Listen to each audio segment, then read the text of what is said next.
Mitch McConnell, the senior U.S. Senator from Kentucky, has announced that he will step down as the Senate Republican leader in November, marking the end of an era that spanned almost 2 decades.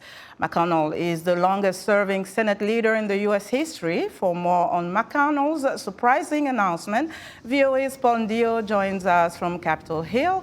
Paul, what is the overall reaction of McConnell stepping down? Thanks, Lino. We have a lot of mixed reaction here. Some people are talking about McConnell fondly, and others have a mixed reaction. For example, if you talk to Republicans, they look at him as a person who exuded confidence, a leader who stood the times, and a leader who had the ability to caucus with his party and get things done.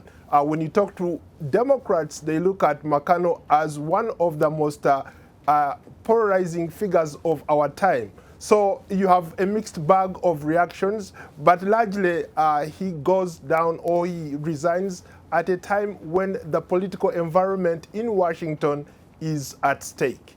So what kind of legacy does he leave behind? Certainly, that's a great question. Mixed reactions again. When you talk about legacy, a lot of people thought of him as being a giant when it came to passing legislation that conservatives in the House or in the Senate wanted. For example, one of the most consequential things that he did as the leader of the Senate, he managed to get conservative judges appointed to the Supreme Court. And this is across the country. You have other federal judges who are conservative judges who are appointed to the federal branch.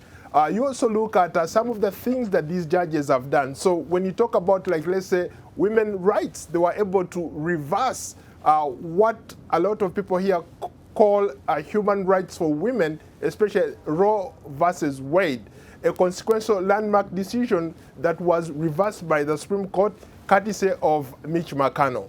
And you also talk about Democrats. Democrats are like, you know what?